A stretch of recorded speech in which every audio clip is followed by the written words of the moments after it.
Então, boa tarde a todos. Eu sou o Arthur aqui da equipe de produtos e alocação da Blue Trade. Hoje a gente vai trazer mais um bate-papo com o gestor para contextualizar os nossos clientes sobre os acontecimentos que a gente tem tido no mercado. A gente escolheu as lives no Instagram porque foi a melhor maneira de a gente estar próximo dos nossos clientes. Então, se você ainda não segue o Instagram da Blue Trade, siga que durante essa semana e nas próximas semanas a gente vai continuar trazendo conteúdo de alta qualidade para vocês. E se vocês seguirem o canal, o Instagram da Blue Trade, vocês vão ser avisados de primeira mão, tá bom? Duda, então eu queria começar te agradecendo por ter liberado um tempo na sua agenda para falar com a gente aqui, com os nossos clientes. Eu já queria de imediato falar o quanto que a gente gosta da Alcan e quanto que os nossos clientes gostam da Alcan. Então eu queria pedir para você se apresentar para que a gente possa começar o nosso bate-papo em seguida, pode ser? Tá ótimo. Eu queria agradecer aí a Blue Trade a oportunidade, a você, Arthur. Queria agradecer também aí ao carinho que vocês têm pela Alcan, o reconhecimento. Meu nome é Duda, eu tenho 30 anos de experiência no mercado. A Alcan é uma gestora com cerca de 10 bilhões de reais sob gestão, 80% disso em fundos multimercados e 20% em fundos de ações. Desses 80% de multimercados, a gente tem praticamente 3 famílias de fundos, um mais conservador, que é o institucional, que é um fundo D+1, ele está por enquanto fechado. A gente tem um fundo de médio risco, que é o Equity Hedge, que ele é D+15, para render CDI mais 4 com 4% de vol, e o retorno absoluto, que está com CDI, que tem a meta de render CDI mais 8 com 8% de vol. Na linha dos ações, a gente tem um long short, que também está fechado, um long bias, e um long only, esse long only só para institucional. Então, tem uma cadeia completa aí de clientes para os nossos clientes, uma cadeia completa de produtos. Tá? Alcance significa se restringir a simples e essencial.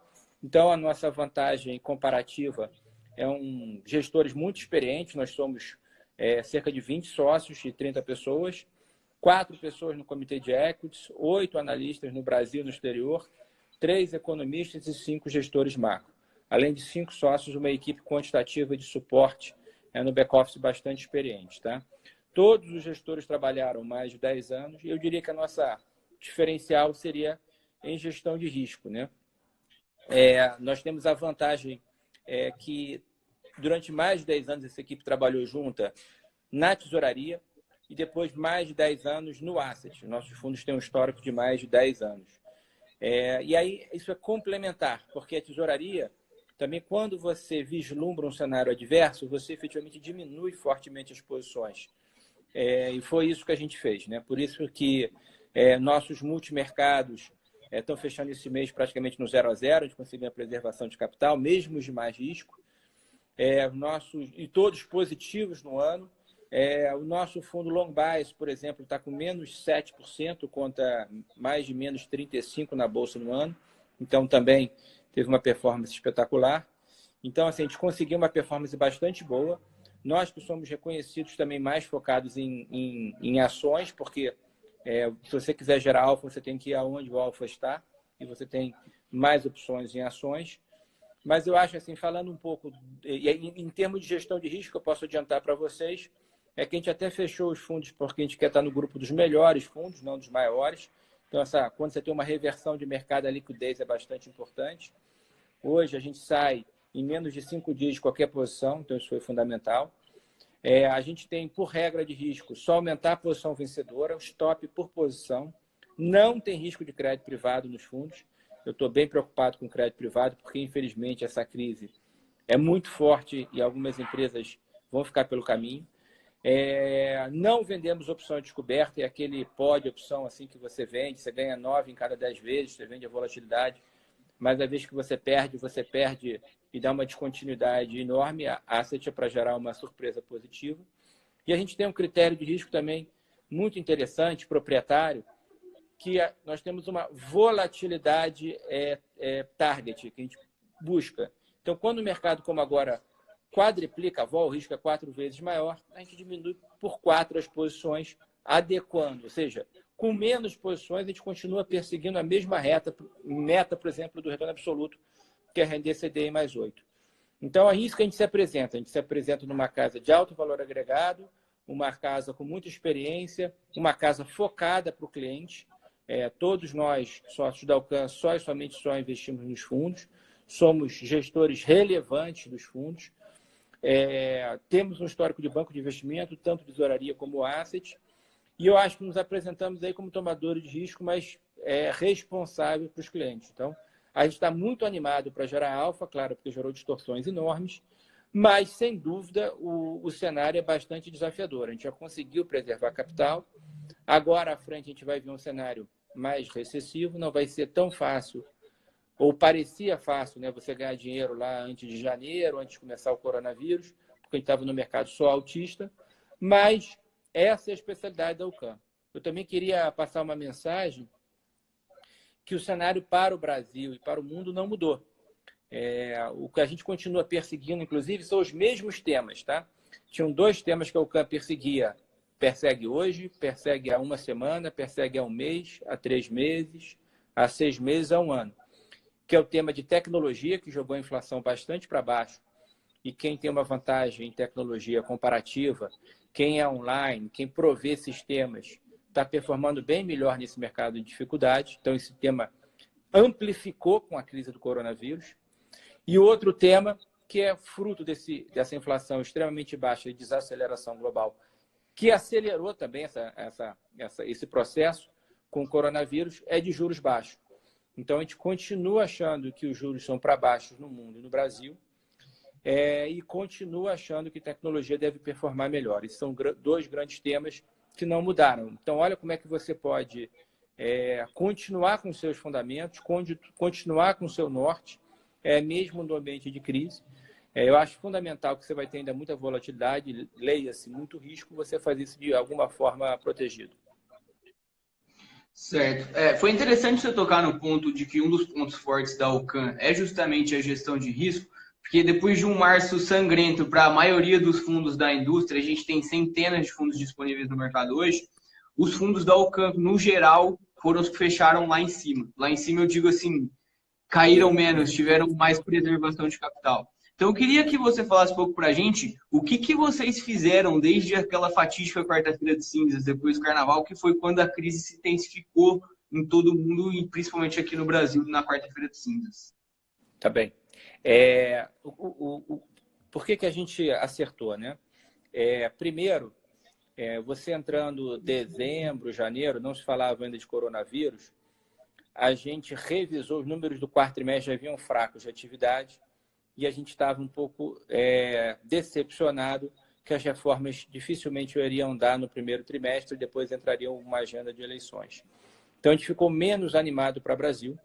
E ali a gente revisou o PIB. A gente estava com desvio de percepção em relação ao mercado. O mercado estava próximo ali de 2,5%, a gente com cerca de 1% abaixo do mercado. Então, isso falou assim, puxa, isso vai fazer preço. As pessoas ainda não perceberam que a atividade vai pegar mais lentamente no Brasil. E ali a gente fez uma primeira realocação estratégica e também a gente teve uma definição correta que, como o Brasil não apresentava crescimento ainda, o fluxo para ações iria primordialmente para a Bolsa Americana e para esse tema de tecnologia que lá é muito rico. Então, a gente decidiu baixar a exposição em ações no Brasil, aumentar a exposição em juros, porque com a atividade baixa, você ia ter mais ainda espaço para cair os juros no Brasil, para ser estimulativo, e fomos lá para fora. Então, esse foi o primeiro capítulo, o final do ano. Segundo capítulo, janeiro. Aí há uma performance fantástica do Nasdaq. A nossa ação preferida na época era a Apple, que pegava um tema que a gente perseguia há bastante tempo, que era o 5G com computação quântica. Era a empresa de maior valor de mercado nos Estados Unidos. Juntava não só a tecnologia, como o tema de consumo, como o tema de você fazer o acordo dos Estados Unidos-China, que também estava um pessimismo muito grande, também ser positivo. Então, teve uma conjunção de fatores, só que o potencial de valorização da Apple diminuiu, dos próprios índices de tecnologia, das outras empresas que a gente tinha. Então, também diminuiu as posições de ações fora do Brasil. Então, a gente diminuiu ali a mais de metade. Aí entra fevereiro, terceiro capítulo. começa se alastrar fora dos Estados Unidos o coronavírus. A gente já tinha vários exemplos que a gente tinha vivenciado no mercado, como SARS, H1N1, e todos foram endemias, não pandemias, né? Então, eu mesmo com 30 anos de mercado, já vi mercados dramáticos, mercados que eram mais de 80%, mas nunca tinha visto uma pandemia. E aí, a volatilidade mudou e aí vem nossa regra de risco. O padrão do mercado mudou. Então, a gente já estava um pouco desconfortável com valuation. A gente não gosta de oba-oba, né? A gente já sempre acredita que o bom gestor ele fica preocupado quando está todo mundo despreocupado e ele tem que ficar tranquilo agora que está todo mundo preocupado, né? Então, porque se ele é um bom gestor, ele serve justamente para esses momentos difíceis, né?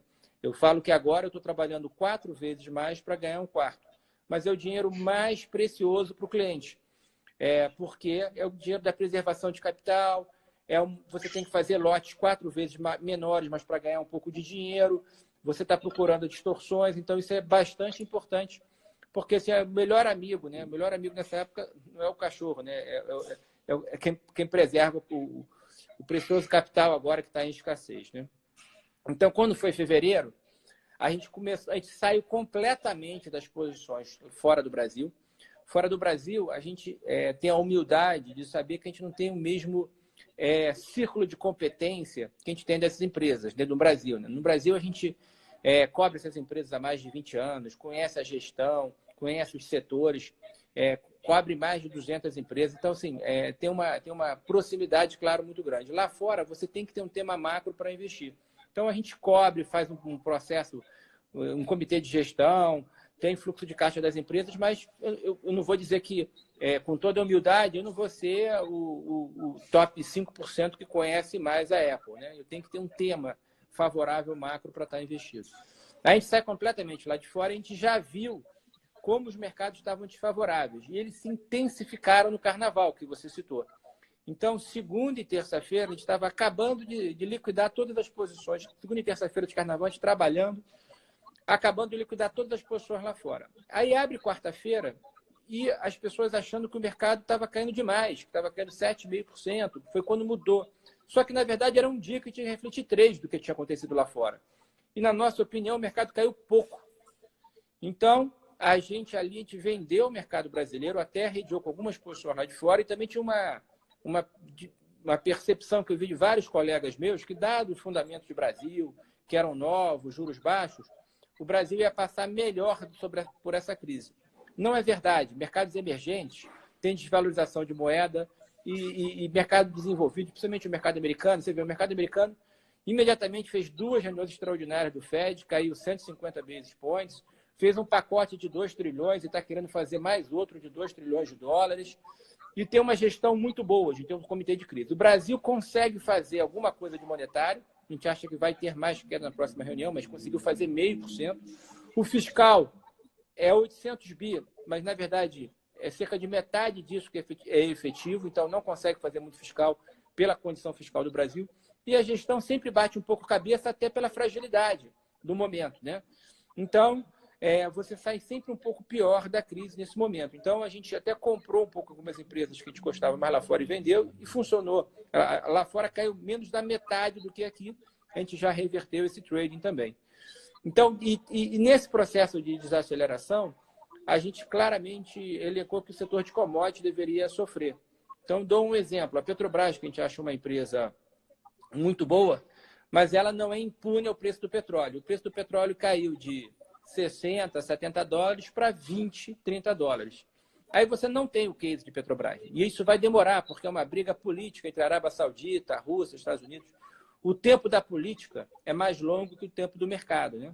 Imagina você aguentar 3 meses assim, os mercados variando dessa forma, a Petrobras caindo todo dia. Então, a gente acertou que a gente redeou e ficou menor em commodities, a gente continua perseguindo o tema de tecnologia, mas ficou menor em commodities, e isso também fez ganhos e protegeu o portfólio. Então, o segredo foi, continua o mesmo, buscar aplicar em juros um pouco em relação a ações, apesar que no médio prazo não mudou o cenário, os juros vai para próximo de 3% e ações deve ser o melhor mercado. Buscar maior parte da alocação fora do Brasil em mercados muito mais desenvolvidos, maduros, que estão com menos risco, menos volatilidade. Eu, inclusive, tenho um tema de tecnologia mais forte, então isso também foi determinante. E aqui no Brasil, é buscar só empresas, também se tem por filosofia, não buscar empresas muito alavancadas, empresas que podem dar certo. A gente busca empresas que aguentem muito desaforos, né? Então, o nosso crivo qualitativo, e inclusive eu coloco isso para quem está ouvindo a gente. Todas as empresas na Bolsa agora estão baratas.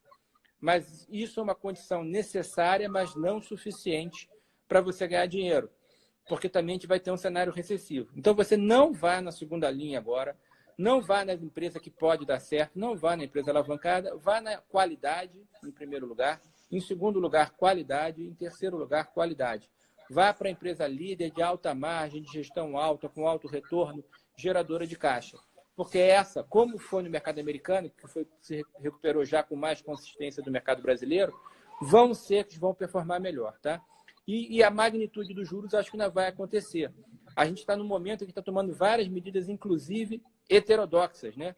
Medidas, nunca foi feito no Brasil comprar crédito, como o Banco Central está acenando, nunca foi feito você dar voucher para informais. Eu acho que são medidas corretas, inclusive. Mas se você tem espaço para fazer medidas heterodoxas, a magnitude das medidas ortodoxas vão ser muito mais fortes. Então, a venda de reserva, eu não acho que... A gente pegou também bem no mercado de câmbio a compra de dólar em relação ao mercado, a moedas emergentes, inclusive o real, mas acho que agora, acima de R$5, com o Banco Central intervindo, não acho que é um bom mercado. Então, seria juros aplicado, bolsa comprada, mas protegida, e com só empresas excepcionais, reforçando aí o tema de tecnologia.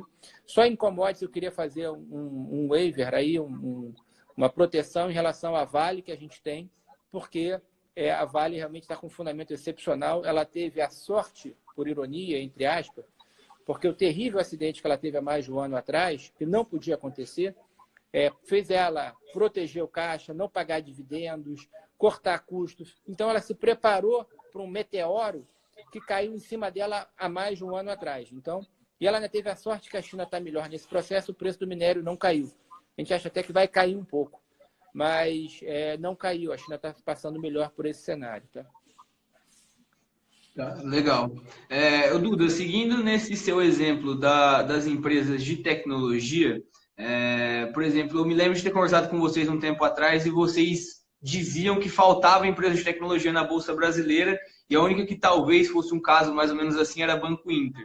Sobre tecnologia e bancos, vocês continuam gostando de Banco Inter? Vocês já desfizeram da posição? Vocês vão preferir esse caso, esse tema lá na Bolsa dos Estados Unidos mesmo? Você poderia falar um pouco sobre isso para a gente? Tá bom. A gente gosta de Banco Inter. Banco Inter a gente comprou desde o IPO. A ação mais que decuplicou, significa multiplicar por 10. Mas agora, hoje, a gente não tem Banco Inter. Tá? Por quê? Porque nesse processo que ele se valorizou muito, ele, vamos dizer, ele não é uma empresa grande geradora de caixa. Ele tem uma grande vantagem como banco digital. Ele já abriu capital. Tem outros bancos digitais aí que tiveram custo de aquisição do cliente alto, esperando abrir o capital, e isso não vai acontecer numa janela de 3, 6 meses, possivelmente nem de 12 meses. Então, o Banco Inter é uma realidade, entrega um produto sólido, eu sou cliente do Banco Inter, vai passar bem por esse processo. Só que, lembra que eu falei que você não precisa agora, talvez, numas empresas de maior risco, ou seja, eu acho que ele vai para mais de 10 milhões de clientes, continua o case, mas como ele tinha se valorizado bastante, a gente preferiu trocar. Hoje, a gente prefere, dentro do setor de tecnologia, a Magazine Luiza, tá? Porque ela é a empresa líder, a empresa que mais cresce no processo aí de GNV, né? No processo tanto em 1P, em 3P para clientes, ou seja, você prover essas siglas não é comum para todo mundo, né? De você prover tanto no marketplace, né, que eu acho que vai multiplicar agora, né? Porque, ou seja, quem não vendia pela internet vai ter que vender. Dos cerca de 6 milhões de varejistas no Brasil, a Magazine Luiza só vende para 250 mil. Né? Inclusive, tem uma reportagem hoje muito boa de uma entrevista do presidente, do Frederico Trajano, que eu recomendo pessoas lerem, que eles estão acessando tanto pessoa física como todos os varejistas, colocando a preços de custo agora no varejo, vão ter uma vantagem comparativa enorme. E eu acho que realmente eles estão líderes. A gente detectou que eles eram líderes em termos de tecnologia, né? A gente visitou, inclusive, o Magazine Labs, que tem mais de 1.000 programadores, 1.000 pessoas pensando numa empresa própria, então eles saíram na frente em relação a isso. Tem outras empresas boas, como o B2W, como o Mercado Livre, mas eu acho que ela realmente fez o script completo em relação a esse varejo online. E não por acaso, lá fora, né, te dou alguns exemplos. Né? A Netflix, claro, todos nós confinados, está nos raios do preço do papel. Outros papéis também, como a Microsoft ou a Amazon, estão em alta no ano, mesmo com toda essa crise. Ou seja, o Rio está correndo ainda mais forte para a tecnologia, para quem tem uma vantagem comparativa. Então, isso são empresas relativas, né? Quando você fala em Amazon e Mercado Livre, que caíram bem menos do que as ações no Brasil, a Magazine também caiu menos. Então, realmente, faltam empresas. A gente tem um analista, inclusive, só focado em tecnologia, para ver o que está em voga nos Estados Unidos, Israel, China. A gente já teve empresas na China também de tecnologia, porque isso chega com 1 ano, 6 meses, você acaba chegando nesses fatores. Então, eu acho que é muito importante ter uma vantagem comparativa, não só ver a empresa, a vantagem comparativa em termos de tecnologia da empresa no Brasil, como o que é de ponta lá fora, que as empresas vão ter que chegar, os setores que vão se beneficiar, para você entender como é que vai ser a performance do setor aqui no Brasil. Tá, legal. Ô Duda, ontem a XP realizou uma live com o Howard Marks, que é notadamente um dos investidores de maior sucesso no mundo inteiro, e ele tem um negócio que chama pensamento de segundo nível, que seria um pensamento de primeiro nível, é aquele negócio que assim, as viagens de avião vão cair agora, então eu vou vender Azul. E aí o segundo nível seria, não, mas está todo mundo vendendo Azul, talvez esse seja o momento de comprar Azul. E antes da crise do coronavírus, já tinha discussão se as empresas de tecnologia nos Estados Unidos elas estavam sobrevalorizadas. Qual que é a sua opinião sobre isso? Vocês acham que nessa crise, depois da crise, a gente tem inclusive discussão, por exemplo, de falando, cara, depois que a gente passar dessa crise, as viagens de avião elas vão diminuir, porque as pessoas descobriram que conseguem trabalhar de casa via Zoom, por exemplo. Qual que é a sua opinião sobre isso? Tá, ótima pergunta.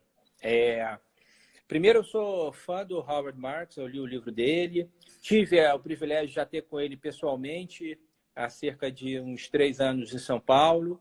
Leio sempre o newsletter da Oaktree, né? Desde que o Warren Buffett para ler, então eu não vou parar para ler, então ele é um grande guru. Ele entende muito pouco, na verdade, de fundamento no Brasil, tá? Assumidamente, tá? Mas ele, sem dúvida, é um grande filósofo do mercado. Deixa eu também fazer um processo de risco. Existem várias formas de você ganhar dinheiro. A Oaktree ela é extremamente fundamentalista, orientada por longo prazo. Então, ela tem uma filosofia um pouco diferente da Alcan. Existem várias formas de você ganhar dinheiro e ser um bom gestor de risco. Tá? É importante também que ele, como gestor americano, deixa eu colocar nesses termos. Tá? O percentual de investidores nos Estados Unidos que investem em ação comumente, tem parte relevante da sua poupança, é mais de 40% nos Estados Unidos. Então, lá sempre o botão está ligado de on para você fazer fortes investimentos. No Brasil, você vê, né, tem uma realização dessa, tem sempre clientes nossos que ficam muito preocupados e querem sair. Ou seja, estavam errados no nível de risco que estavam. E eu acho que isso é fundamental todo mundo se questionar agora. E eu vou falar uma coisa difícil. Se não está ajustado, está dormindo mal, tem que ajustar. Tem que ir para produtos de menor risco. Pode até ter bolsa, mas tendo percentual. A gente tem um fundo, por exemplo, lá D+1, até está fechado agora. Talvez tenha perspectiva de abrir. A gente está tendo muita demanda, né, dada a performance, que é CDI mais 2 de meta com 2% de volta. Porque você tem que estar no nível correto. Então, ele afirma na carta dele que ele falou assim, eu nunca vou descobrir o bottom, o fundo do mercado. Quando eu vejo efetivamente um potencial alto, relevante, eu entro comprando as ações. Ao final do dia, você tem que saber muito também quem são seus parceiros. Né? Os parceiros da Oaktree são fantásticos, são de décadas e vão continuar investindo. O investidor brasileiro não aguenta normalmente tanta volatilidade. Então, ele compra, pode cair muito, que não tem problema, ele já vê para o site que alguma hora vai convergir. E lá está sempre o botão. Aqui o botão é muito mais sensível.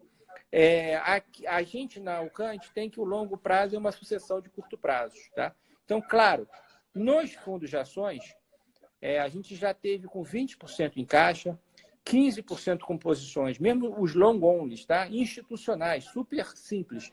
15% em posições fora do Brasil. No Brasil, os institucionais não podem tradear ações lá fora, você tem que fazer índice aqui no Brasil. Então, a gente foi extremamente positivo, a gente já foi para 95% comprado.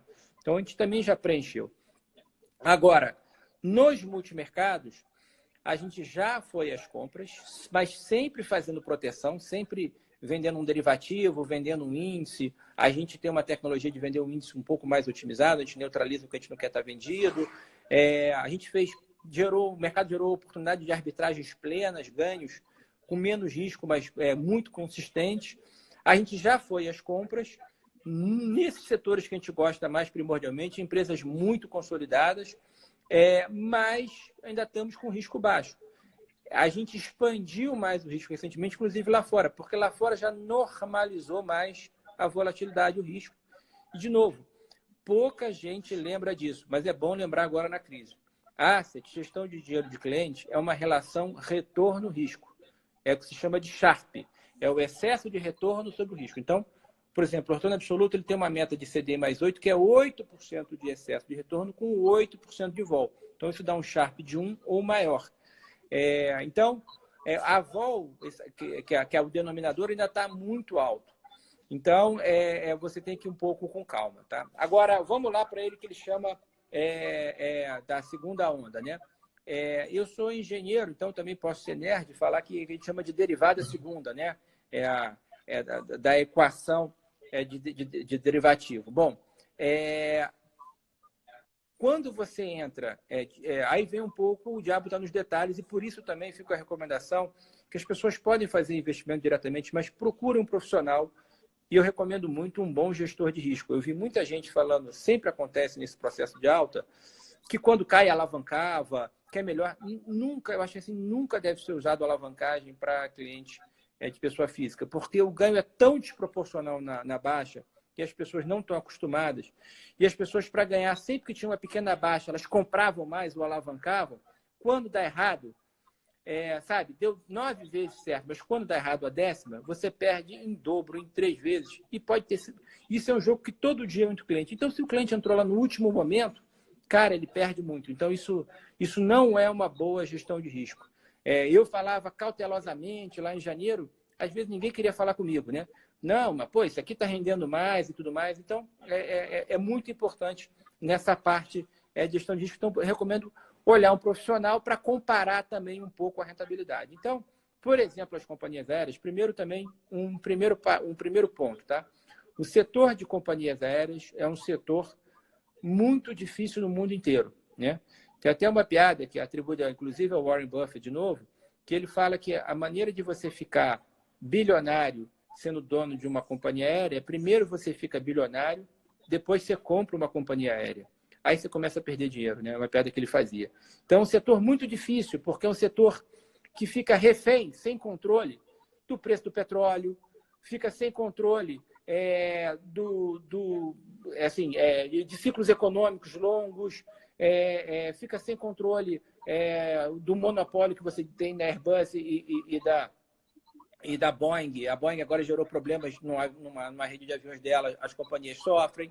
Então, ela é muito taker, uma série de pontos. Fica sem controle sobre o preço do petróleo, então, sobre o dólar. Então, é muito refém. Então, é muito difícil. Então, a gente já na UCAM é muito cauteloso em investir.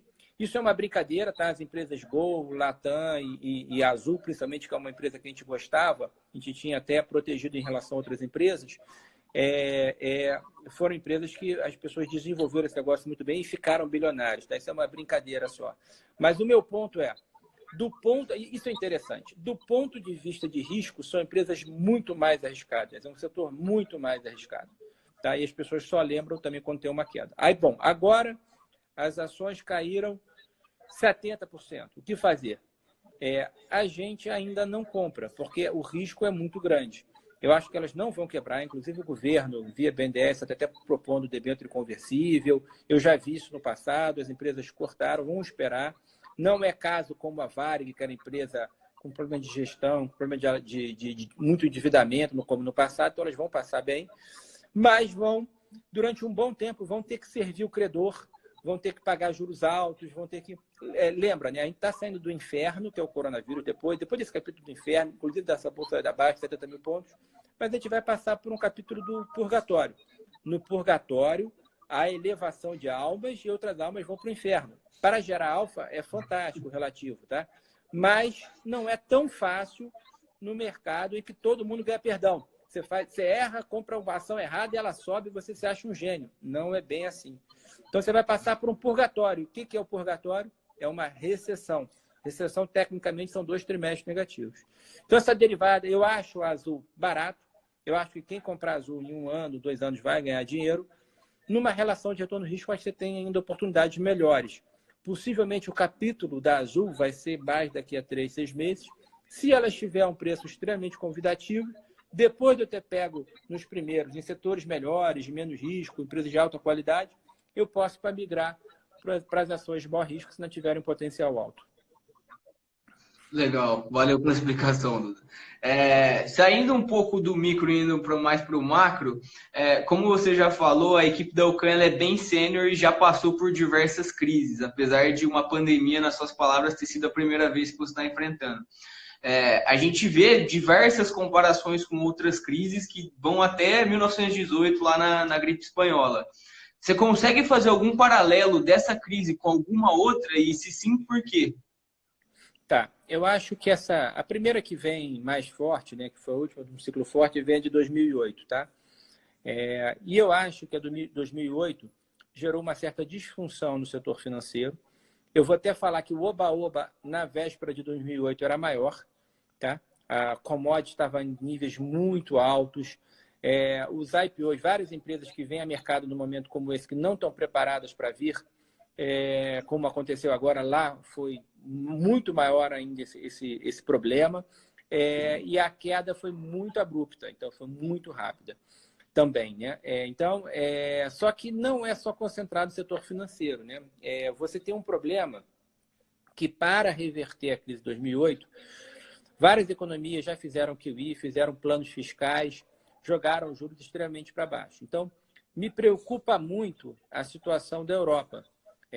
Em algum momento do tempo, eu já tive vendido em vários momentos da Europa, eu vou estar buscando, inclusive, possivelmente venda de novo, porque você vai ter problema, provavelmente, no setor bancário, você vai ver economia. Imagina o desafio da Itália pós-coronavírus, numa economia frágil, com muitos bancos, com juros zeros, ativos rendendo a zero para os bancos, com uma atividade econômica super baixa, um país combalido quase pós-guerra. Então, vai ser bastante complicado a situação da Europa. Então, o processo, o Brasil, ele não perde uma oportunidade de perder uma boa oportunidade, né? Você teve 10 anos de bull market no mercado autista lá fora, que valorizou as ações, jogaram juros para zero, veio o evento da tecnologia muito forte, e aqui a gente teve a pior recessão da história. Então, o coronavírus, também queria deixar isso bem claro. Eu não estava pessimista. Eu só baixei o risco, eu não apostei contra diretamente. Mas a gente estava num equilíbrio delicado em que você vinha uma desaceleração, a gente vinha conseguindo fazer isso com juros extremamente baixos para passar o final de ciclo nas principais economias para você voltar a crescer. E o Brasil estava começando a sair, botar a cabecinha para fora assim, da água e começar a subir, enquanto que o mundo estava mergulhando um pouquinho. Só que aí vem um gatilho do coronavírus que por si só já quebra e justifica um valuation muito mais baixo, mas ele também funciona como um gatilho para o que eu estava falando como um pouso suave do crescimento, virou um hard landing, como se chama lá fora, um pouso bruto. Então, o avião caiu, ele não pousou. Isso sempre gera feridas abertas. Então, você sempre, como eu falei, em sistema bancário, então a gente vai passar por uma recessão. Então, parte da queda você atribui ao coronavírus, parte da queda você vai entender depois que vai ser fruto da recessão. Então, não vão ser dias fáceis. De novo, eu na física, eu não quero deixar ninguém deprimido. Eu, na física, semana passada, eu tenho dinheiro nos fundos de mais risco. Eu, inclusive, botei no fundo de ações, tá? Mas com um horizonte mais de 1 ano. Mas eu acho que, assim, de novo, a gestão de risco vai ser importante. Se você não tem um perfil de muito risco, não tenha mais de 20% do seu patrimônio em ações, tenha um multimercado e escolha um gestor de risco muito bom, porque ele vai ser necessário, tá? A gente na Alcance apresenta assim. Legal. Ô Duda, dentre os diversos, as dezenas de cenários possíveis que a gente tem à frente, só um vai se materializar. Qual que seria, assim, na visão da Alcan, um cenário que não seria benéfico para os ativos de risco? Porque, pelo que você falou, vocês não se tornaram pessimistas. Vocês ainda continuam perseguindo os mesmos temas. O que faria com que vocês mudassem o tema e partissem para uma outra direção? Tá, ótimo. Então, primeiro, isso é importante, tá? Nesses níveis de preço, mesmo nos multimercados que a gente pode apostar contra, a gente não vai ficar vendido em Brasil. Então, eu queria deixar isso claro, né? Isso, claro, hoje, 31 de março, é importante porque a cada dia aparece um mês, né? Vem notícias do FED, aí pode ter uma maluquice, sabe? Eu não acho que vai acontecer, mas a gestão pode azedar de vez, relacionamento com o presidente. Então, tudo a gente vai ter que... Então, hoje, eu realmente não vou estar apostando contra. Eu estou fazendo com proteção, mas estou procurando perseguir compra em ativos de excelente qualidade com proteção no Brasil, tá? Você me fez um paralelo com 2008, que eu acho que talvez seja uma crise mais próxima, porque a gente já estava mais estável, a gente ainda passou previdência. Em 2008... a recessão que a gente passou no primeiro momento, nos primeiros trimestres, nos 2 trimestres seguintes, foi uma queda no ano de menos 2,5% do PIB. E eu acredito que essa queda será mais severa. Então, o desvio padrão de eu fazer projeção agora é uma coisa, eu te garanto, eu não vou acertar precisamente. Então, é muita grosseria. Você precisa saber o norte, tá? Então, eu acho que a queda do PIB, tem gente mais conservadora falando aí, mas eu acho que a queda do PIB esse ano será maior do que menos 2,5%. Outra coisa que eu acho também importante. Tem muita gente falando que a recuperação em V volta forte em 2021. Eu não acredito nisso por 2 fatores que fogem ao controle do Brasil, que são exógenos, como o coronavírus. O primeiro é que, como eu falei, algumas economias lá fora estão no final de ciclo de expansão e vão passar por um movimento recessivo mais longo, provavelmente, como a Europa, que tem baixa produtividade. Então, meu ponto, o setor externo, que compôs negativamente para o PIB em 2019, vai compor fortemente negativamente em 2020 e deve estar compondo negativamente em 2021. Tá? Segundo ponto, o setor público, que teve grande participação no passado no PIB do Brasil, compôs menos 2,38%, se não me engano, em 2019, a composição. O setor privado foi mais de 3%, cerca de 3,5%, e o setor público foi menos 2,5%. Então, o setor público já não mais impulsiona o PIB. Pelo contrário, ele diminui porque está tendo uma diminuição do Estado, o que é muito bom para as gerações futuras, para termos de produtividade. Então, o setor público também não vai compor favoravelmente esse ano, que está aumentando o déficit, e até que vai atenuar um pouco no crescimento. Mas, assim, em 2021, você vai voltar a ter que fazer ajuste, então também vai compor negativamente. Então, a recuperação vai ser, na minha opinião, mais lenta, tanto no mundo quanto no Brasil. Também é muito importante que não adianta você fazer as coisas certas aqui, você é atropelado pelo cenário lá fora. Olha a saída de dinheiro de estrangeiro que você está tendo no Brasil. Quando você tem uma crise, eles voltam para onde conhecem mais, voltam para o dinheiro para a terra natal. Então, acho que isso vai ter um grande processo ainda de ajuste e isso vai ser mais lento. Então, um cenário que eu acho que não seria favorável seria uma recessão mais forte global, que a gente não controla, e você ter um PIB muito negativo esse ano e ainda continuar muito, muito, muito baixo ano que vem. E aí eu acho que assim, a própria governabilidade, a gente já está tendo muita bateção de cabeça, né? Não um alinhamento, eu acho que vai ficar um pouco minada, né? Para o ano que vem. Então, quando você quiser fazer uma agenda positiva, vai ser difícil, né? Já tem um certo desencontro. De novo, a equipe de ministros é muito boa e a gestão econômica é muito boa. Mas o relacionamento com o Congresso, né, a aplicação efetivamente da política, não. Então, isso demora mais tempo para você conseguir. Então, isso é um cenário bastante ruim, um cenário de desarticulação política, quando você precisa de coisas políticas sendo aprovadas novamente para você fazer o ajuste fiscal ano que vem. Então, esse risco efetivamente existe. Mas, da mesma maneira que eu achava que o maior risco para o Brasil era exógeno, fugir da nossa mão vinha lá de fora, o maior risco para 2021 continua sendo exógeno, que é uma recessão mais forte lá fora. Aí não vai ser favorável para os ativos de risco. Tá? Mas aí eu acho que os nossos temas vão continuar performando. No relativo, pode não ser no absoluto, que é a tecnologia, as empresas preparadas com uma vantagem comparativa vão performar melhor. E juros, vai se jogar os juros para baixo. O Banco Central, inclusive, aqui pode ser mais estimulativo.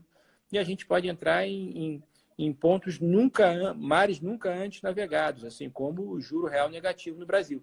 Se o Banco Central quiser ser estimulativo e a atividade realmente estiver muito baixa e uma recessão, ele pode fazer isso. Eu acho, inclusive, provável que ele vá fazer isso. Legal, Duda. Bom, a gente está chegando no final aqui do nosso tempo de live, infelizmente, né? Por mim, a gente poderia continuar por mais umas 2 horas, mas para te liberar também, eu queria que você deixasse suas considerações finais para os clientes da Blue Trade que estão nos assistindo. Tá bom. Minhas considerações finais é se perguntar para todo mundo que está assistindo se você está equilibrado no ponto de vista de risco. Lembre que todo mundo só pensa em retorno e, às vezes, por as ações estarem baratas ou caírem muito, vão estar procurando rapidamente comprar ou alocar um percentual relevante. Não é para isso, tem um equilíbrio. De novo, procurem qualidade.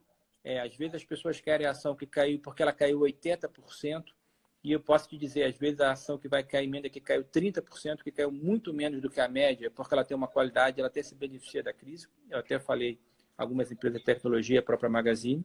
Então, procura as empresas de qualidade no primeiro momento. Eu acho que para você avaliar isso profundamente, você vai precisar da ajuda de um profissional. Continua esses temas valendo que eu estou falando. Então, acho que o mercado americano sai relativamente melhor do que os outros desenvolvidos, principalmente a Europa. Vai sair melhor até do que o Brasil. Ou pelo menos no primeiro momento, o potencial de valorização do Brasil vai ser muito grande agora, mas talvez seja a segunda derivada. Então, acho que vale procurar algo de risco, vale procurar um pouco de ações. Esteja extremamente líquido, não é momento da segunda linha. As empresas líderes normalmente são líderes, estão listadas no índice. Escolha a melhor de cada setor com uma gestão boa. Por filosofia de investimento, a gente procura na UCAN, tem empresas que tenham crescimento de geração de caixa maior que 10%, retorno maior que 15%, é uma boa gestão. É uma boa maneira de você fazer o filtro. Então, a gente continua acreditando bastante nisso. A gente continua otimista em gerar valor para os clientes. Agora que a gente está vendo distorção, a gente paulatinamente deve aumentar. Estamos trabalhando muito para isso, como eu falei. Estamos trabalhando 4 vezes para ganhar 1/4. Quando a crise diminuir um pouco, a gente vai trabalhando o dobro para ganhar metade, para depois trabalhar o mesmo nível de risco para ganhar a mesma coisa do passado. Então, é fundamental você também ter essa humildade e entender isso aqui agora.